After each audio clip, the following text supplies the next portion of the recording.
எழில் சுடர் சீரியலில் நாளைக்கு ஒரு செம அட்டகாசமான அதிரடியான செம காமெடியான எபிசோடு வந்திருக்கு. சுடர் வந்து எழிலில் லவ் பண்ண ஆரம்பிச்சிட்டாங்க. வேறு லெவலில் கொண்டு போகிறாங்கன்னு சொல்லலாம். அதுக்கு முன்னாடி வீடியோ பிடிச்சிருக்கா லைக் பண்ணிட்டு பார்த்து சப்போர்ட் பண்ணுங்கள் ஃப்ரெண்ட்ஸ். இந்த பக்கம் வந்து சுடரோட அப்பா வராங்க. வந்த சமயத்தில் கரெக்டாக வந்து பார்க்குறாங்க. இது வந்து அவங்க கிடையாது.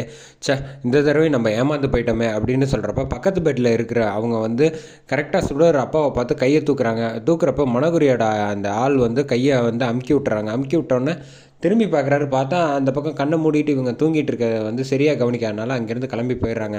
சுடர் வந்து வீட்டில் வந்தோன்னே அவங்க ரூமில் வந்து உட்காந்துக்கிட்டு இருக்காங்க. அப்போன்னு பார்த்து எழில் வந்து இடுப்பில் கை வச்சதை பார்த்து அப்படியே நினச்சிக்கிட்டு இருக்காங்க. அந்த சமயத்தில் கரெக்டாக வந்து அஞ்சலி பாப்பா ஓடி வந்து சுடர் என்ன பண்ணிக்கிட்டு இருக்கேன்னு இடுப்பில் ஒரு கிள்ளி விட்டுறாங்களா. மறுபடியும் இடுப்பா அப்படின்னு, எதுக்கு இப்படி நீ வந்து இடுப்புலலாம் கை வைக்கிறாங்கெல்லாம் கை வைக்கக்கூடாது, ஏன் நான் என்ன பண்ணேன் அப்படின்னு சொன்னோன்னே, இல்லை எனக்கு அங்கே அடிபட்டிருக்கு அப்படின்னோன்னா, ஓ அங்கே அடிபட்டிருக்கா, சாரி சுடர் எனக்கு தெரியவே தெரியாதுல்ல, சரி விடு வா விளையாடலாம் அப்படின்னோன்னே, இல்லை என்னால் முடியல ரொம்ப டயர்டாக இருக்குது அப்படின்னு சொன்னேன். இவ்வளோ தானே விஷயம், வா அப்பா டேடி கிட்ட சொல்லி உனக்கு வந்து மருந்து போட்டு விட சொல்கிறேன் அப்படின்னு. எனது அவர்கிட்டயா, வேணாம் கொஞ்சம் நேரம் கழிச்சு அதுவாகவே சரியாப்படும், அதெல்லாம் முடியாதுன்னு தரன்னு இழுத்துட்டு போயிடுறாங்க. அஞ்சலி வேணாம் அஞ்சலி சொன்னால் கேளு, என்னை இழுத்துட்டு போய் மாட்டி விட்றாது அப்படின்னு. அதெல்லாம் கிடையாது, உனக்கு மருந்து போட சொல்லி நானே சரி பண்ணி வைக்கிறேன், அதுக்கப்புறம் நம்ம விளாடுவோம் சரியா அப்படின்னு இழுத்துட்டு வந்துடுறாங்க. வந்தோடனே வந்து சுடர்கிட்ட வந்து கேட்குறாங்க என்னாச்சு அப்படின்னா, டேடி இவளுக்கு வந்து இடுப்பில் அடிபட்டிருக்கான், நீ கொஞ்சம் மருந்து போட்டு விடு அப்படின்னு சொன்னேன். ஏன் அஞ்சலிக்கிட்டலாம் சொல்கிறேன், என்கிட்ட சொல்ல மாட்டேன், எங்கே காட்டு அப்படின்னோடனே அதுக்கப்புறம் தான் எழில் லைட்டாக புரியுது அவள் வைக்கப்படுறா அப்படின்னு.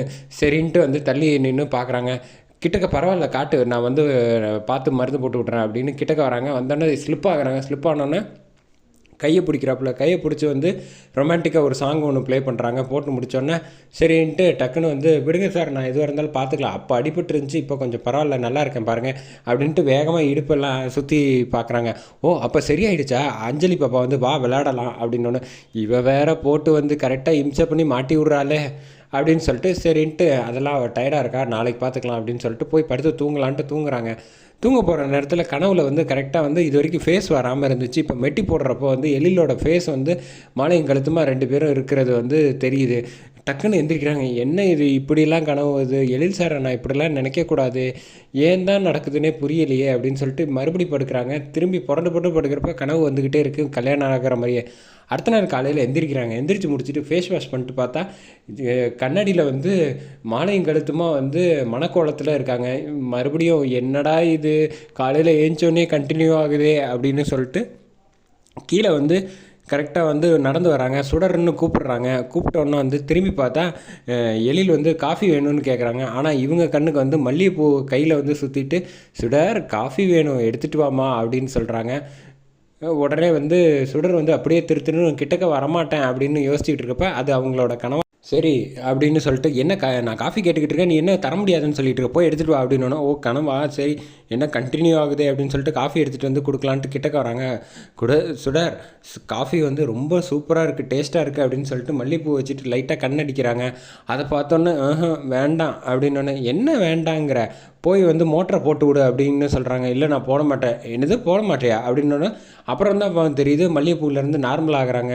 சரி மோட்டரை போட்டு விடுறேன். எனக்கு மட்டும் ஏன் இப்படி இவரை தப்பு தப்பாக தோணுது, என்னமோ நடக்குதே, எனக்கு ஒன்றுமே புரியல, இவரை பார்த்தாலே நான் தடுமாறுறேனே அப்படின்னு ஒன்றும் புரியாமல் போய் மோட்டரை போட்டு விட்றாங்க.